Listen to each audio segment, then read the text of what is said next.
that actually went like defending. I think it's like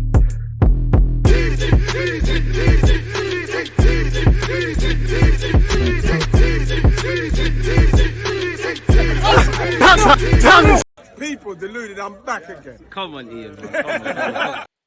People deluded, I'm back again. Thank you very much for tuning back in each and every time. To my long-term followers and subscribers, if you're new here, hit the subscribe button. Regardless, make sure you're liking, you're commenting, and you're subscribing. Make sure you're commenting anything, obviously your thoughts in relation to what we're about to go over, people. You can all see the title. Let's go into it. Now, just before I was going online, obviously I saw the Guardian give out an article and it had the three men that Arsenal are trying to sign this summer. Obviously, Timber and Declan Rice are currently, you know, in the process of doing the medicals and dotting the I's and crossing the T's and putting the final touches on their moves to, or better yet, impending moves to Arsenal. Hopefully there's some clarity next week, with it being the week we're actually properly beginning our pre-season plans. Obviously, the boys are starting to return from their holidays, according to if they've been playing for their countries or not. Obviously, we're going to Germany next week as well. Obviously, we've got Germany and America on our agenda before we end our pre-season preparations in the Emirates Cup and the Community Shield ahead of the next season.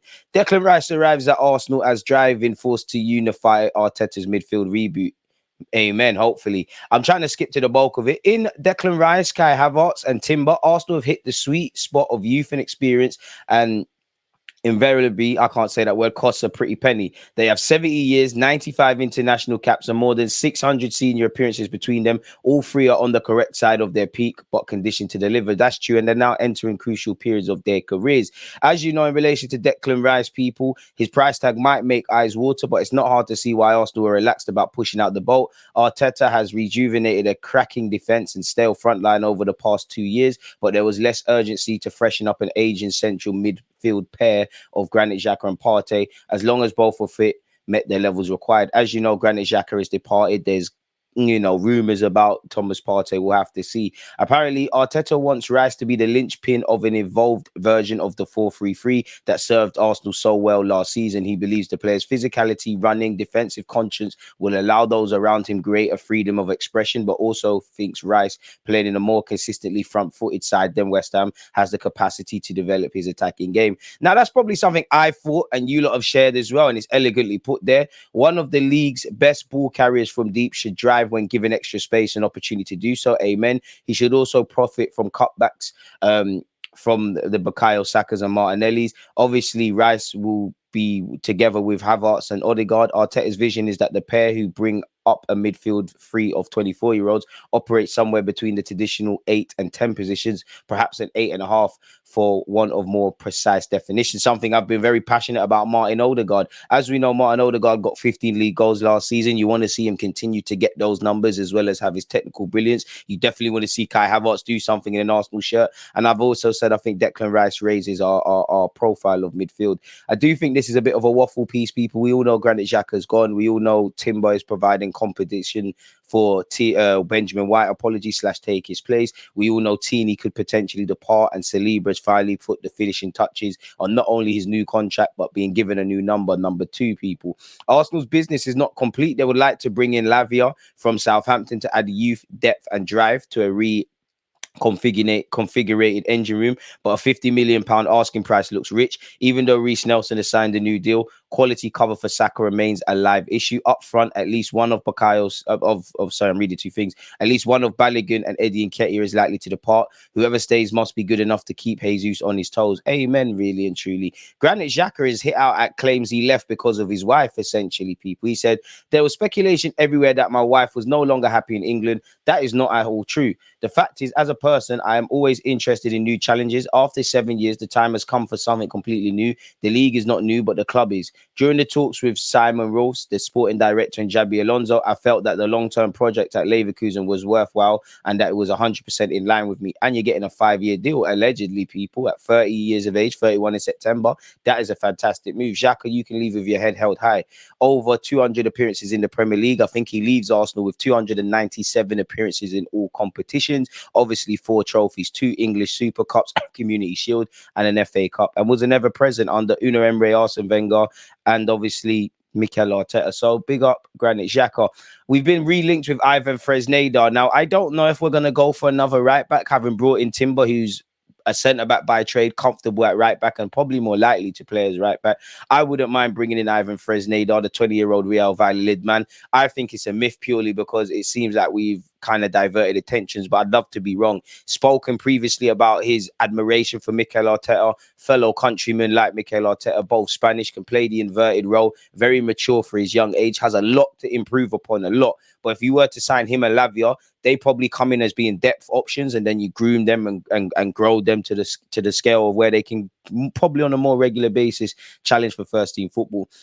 In the last couple of days / the end of last week, he was aggressively linked with Barcelona to the point where I'm sure you saw pictures of Deco, the sporting director now at Barcelona, and obviously his agents, Fresneda's agents, in talks. People, we've been here before since January, but apparently in England they assure that interest in the right back has been reactivated because it adjusts to the sporting and economic demands, and he has already established contacts. People, whatever that means. Arsenal also have Ivan Fresneda in their sights. The slowness of Barcelona when it comes to carrying out an offensive on the right side. Now, typically when deals are close, you do see these things come out a bit like City and Rice. Forced by economic conditions is causing various European clubs such as the English or Milan to be probing and calibrating their hiring more quickly. As you know, allegedly, Ivan Fresneda's release clause has dropped to 20 million euros after his club Valladolid were relegated to the Segunda Division, the second division of Spain.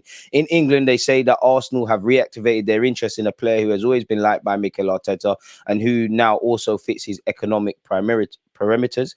The contacts would have already started. Arsenal is not the only club determined to step up for the player. In Italy, they have linked him with Milan based on negotiations that he had with a new rep associated with, I guess, AC Milan. So we'll have to see what that is saying. Apparently, Give Me Sport are saying on Javi Simmons. I know they've been offered Javi Simmons. They do have an interest there, but haven't followed it up as of yet. Lavia, they've clearly inquired about, so that would make him one of those names the more likely to join. I think that for Arsenal to buy another midfielder once the Declan Rice deal is done, I think they'll be looking to move somebody out first. Granit Xhaka's gone. I think just because of the timing and the scale and probably the effort, while we've done a good job in bringing Timber, Kai Havertz and Declan Rice, I probably think we'll focus a bit on outgoings, whether that's Partey, Tierney, Pepe, Tavares, Cedric, Lokonga, Rob Holding, so on and so forth, people.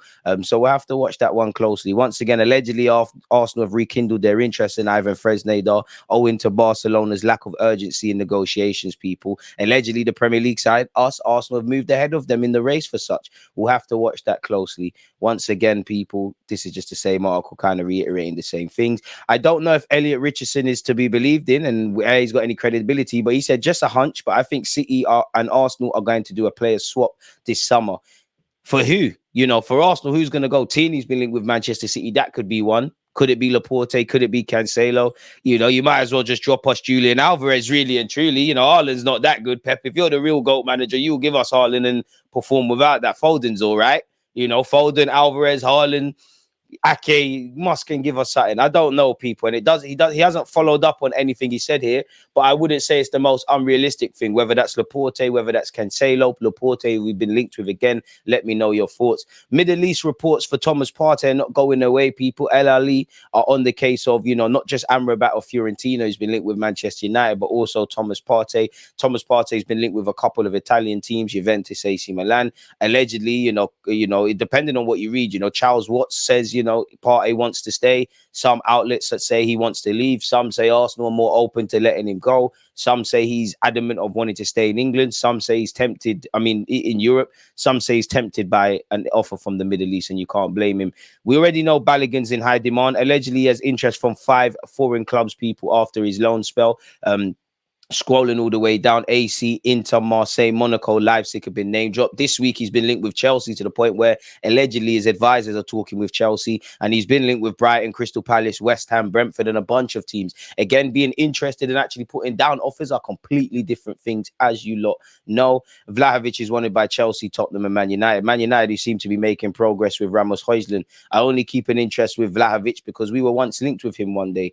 Romano has said Arda Güler, who's now joined Real Madrid, was never as close as reports have said to joining Arsenal Football Club, people. So I don't think it says anything specifically. It does, in fact. I'm lying to you. I can tell you one thing, it was never close. We had many reports about this boy, but it was never close to joining Arsenal, Tottenham Hotspur, or any English club. From what I heard, the boy never wanted to go to the Premier League at this stage of his career. He thinks the Spanish league is the best for him, so he really wanted to go to Spain. And he's a quality player, and he will show that in years to come. Allegedly, Partey prefers Juventus transfer, with obviously Declan Rice set to finalise his £105 million move to Arsenal Football Club. As we already know, Partey is not short of interested parties. 3 clubs in the Middle East, or specifically Saudi Arabia, want him. According to CBS, Partey's reps have informed Saudi clubs he wants to remain in Europe, and the Juventus is his preferred destination should he leave Arsenal, but they have not made an offer. We hope we get over the line with Declan Rice and anyone else. We know Granit Xhaka's left. We know there's an interest in Lavia. Let me know your thoughts and smash the like button. This has said Arsenal may reignite their interest in Caicedo after they had multiple bids for the Ecuador international rejected in January, but the cost this summer could be prohibitive. Brighton allegedly won 100 million, at least without outgoings or maybe swap deals. I'm not sure. If we think West Ham are difficult to do business with, Brighton are going to be very difficult to do business with, as they showed. 60 million for Cucurella, 50 million for Ben White off the back of one Premier League season, and so on and so forth. As you know, Caicedo has signed a new deal. Arsenal and Chelsea have probably showed their hands in the last few months. We bidded 75 million for him in January, and obviously we're spending 105 million on Declan Rice, 60 to 70 on Kai Havertz, and just overall spending with Timber. Chelsea have shown with the Enzo Fernandez deal, and also that they, regardless of FFP, they've sold a couple of players. Chelsea are basically selling their club, their whole team. And obviously with the Declan Rice and Jude Bellingham deals, as well as Enzo Fernandez, both clubs, Brighton are within their rights to ask for this. Caicedo probably helped his bank balance out, but probably didn't help himself out in terms of weakening Brighton's position by signing a new contract.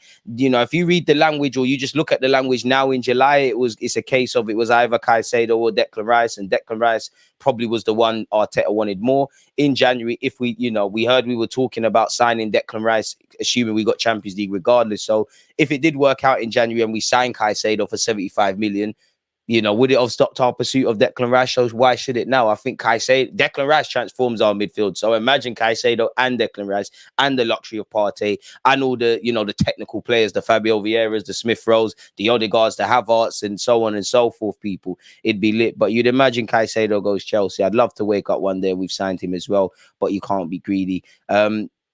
I think we've seen this already in relation to Xhaka, but I don't think these comments were up. For what it's worth, he said, there are a lot of positive memories. Personally, I and my family spent 7 wonderful years in London. I've never played for a foreign club for so long. My graduation here, my last game, all the news. Wow, that gives me goosebumps. He also said there are always tough periods. Every day was demanding. It's just part of the business. You have to be able to endure it. And then he went on to say on Arteta, he's a coach I respect immensely, a coach who understands an incredible amount of football, someone who sees football with completely different eyes. I had a great relationship with him. Thanks in part to him, we achieved what was missing for years, the Champions League. We spoke about his wife comments as well, people. And we spoke about him, the whole reason of him going to Leverkusen. Allegedly, courtesy of this, as you can see here, Mr. Lavia, Arsenal, Chelsea, and Liverpool have all held talks with Lavia's agent about a possible move, but all appear reluctant to meet Southampton's £50 million asking price. We've got to remember, it's very early in the transfer window. I would assume Chelsea are, they're working on multiple fronts, but their focus right now is probably outgoings, probably, getting Caicedo over the line. Liverpool have had, some other priorities. Maybe they, of everyone, can afford to give the most attention to Lavia. Arsenal, again, we're trying to tie up certain moves, and I think we'd have to see some go. But apparently Sky Sports have claimed that the trio have all been in talks with Lavia's agent to discuss a potential move, but there's a hesitancy over Southampton's hefty £50 million valuation. And I mean, at least with Caicedo, you've seen him do it consistently in the Prem, even though he's only made 40 odd appearances for Brighton. Declan Rice has been doing it for years. Lavia has been in the Prem for a season. For all his talent, 50 million on a player that they'll make a handsome profit having signed him last summer, probably want a sell-on clause, probably owe money to Manchester City in terms of a sell-on clause. And had Southampton probably stayed in the league, I reckon Lavia would have stayed at Southampton for one more year. There's a Euros to think about, and maybe Manchester City would have bought him back because their buyback clause comes into it. So we'll have to watch this one closely. But for what it's worth, who wouldn't want Lavia at the club? Maybe Kyle Walker could be set for a move to Arsenal because he's still undecided on his Manchester City future despite being offered a new deal. Thomas Tuchel is apparently pushing for him to go to Bayern Munich. So again, in relation to that Arsenal-Manchester City swap deal, it could be anything. But let me know your thoughts on everything we've discussed, whether that's Declan Rice, Kai Havertz, Timber, that agent, I mean that advisor talking potentially about a swap deal between Manchester City and Arsenal, Lavia, etc., etc. Again, check out the other videos I've released. I've done some good collaborative pieces with you, with a couple of content creators for you guys, people. So take them in, enjoy what's left of your Sunday/weekend, and I hope next week is bigger and better for you lot. I'm out. So it's always just that active when defending. I think it's like